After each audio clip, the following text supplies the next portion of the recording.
Hello ചങ്ങായിമാരെ, വെറുതെ കുറേ വീഡിയോ ഇട്ട് നിറച്ചുകൊണ്ട് കാര്യമില്ല പോയി. നമ്മൾ ഇടുന്ന വീഡിയോ കണ്ടു കഴിഞ്ഞാൽ ആർക്കെങ്കിലും എന്തെങ്കിലും ഉപകാരത്തിനെത്തണം. ആ ഒരു ഉദ്ദേശം മാത്രമേ കണ്ണൂർ സുൽത്താനെ വീഡിയോയിൽ ഇടാറുള്ളൂ. നമ്മൾ പണിക്ക് പോയ കണ്ട അനുഭവങ്ങളാണ് വീഡിയോ ചെയ്യൽ.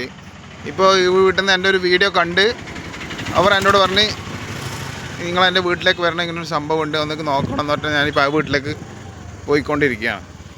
ഇതാണ് ആ വീട്. ആർക്കെങ്കിലും ഉപകാരത്തിലെത്തണോ എന്ന ഉദ്ദേശത്തോടു കൂടിയാണ് എല്ലാ വീഡിയോയും ചെയ്യാറുള്ളത്. ഇടയ്ക്ക് നമ്മൾ കോമഡി ഇടും.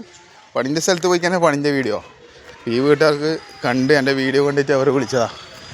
ഇവിടെ കാണുന്നുണ്ടോയെന്ന് അറിയില്ല, മേലെ ടാങ്ക് കണ്ട, ടാങ്കിൻ്റെ അടുത്ത് വലിയൊരു ആല് മുളച്ചിട്ടുണ്ട്. ഇവിടുന്ന് കാണുന്നുണ്ടോയെന്ന് അറിയില്ല, കുറച്ചും കൂടി വേക്കോട്ട് വരാം. ആ ഗൈസ് കണ്ട, ടാങ്കിൻ്റെ അടുത്തുണ്ട് വലിയൊരു ആല് മുളച്ചിട്ട്. ഇവർ എൻ്റെ വീഡിയോ കണ്ടിട്ട് എന്നെ വിളിച്ചതാണ്. കയറൽ കുറച്ച് ടാസ്ക്കാണ്, ഒന്ന് ജസ്റ്റ് മേലെ കയറി നോക്കാം. ഓക്കെ, അപ്പം മൊത്തം പണി കിട്ടിയിട്ടുള്ള പോയി. ഞാൻ മേലെ അവിടെ കയറേണ്ടത്. ഈ ഷീറ്റിനാണ് കയറി ഒരു ഹോൾസും ഇല്ല. വലിയൊരു ഏണിയിലും വാങ്ങി വെക്കുക കേട്ടോ. വലിയൊരു ഏണിയിലും വാങ്ങി വെച്ച് ഇതിലൂടെ കയറാം. കണ്ട, ഈ ഷീറ്റിൻ്റെ ഇവിടെ ഒരു ഹോൾസ് വെച്ച് എനിക്ക് സുഖമായിട്ട് മേലോട്ട് അങ്ങോട്ട് കയറിയിരുന്നു. അത് വെക്കാത്തതുകൊണ്ടാണ് ഇപ്പോൾ കുടുങ്ങിയത്. ടാങ്കാണെങ്കിൽ ഈ ഭാഗത്താണ്. എന്താ കാണുന്നുണ്ടോ അറിയില്ല. അങ്ങ് ഉള്ളിൽ കാണുന്ന ടാങ്ക് കുറച്ച് ടാസ്ക്കാന്ന് പോയി, ഇപ്പം നടക്കില്ല. എന്തായാലും അത് ആലുമരം കാണുന്നുണ്ടോയെന്ന് അറിയില്ല. എന്തായാലും ബാക്കി വിശേഷങ്ങൾ മേലെ കയറുന്ന സെറ്റപ്പെല്ലാം ആക്കിയിട്ട് നോക്കാം. ഈ ഗ്യാപ്പിലേക്ക് കൂടി അങ്ങനത്തോളം പോകണം, ടാങ്കിൻ്റെ അടുത്ത് വരെ.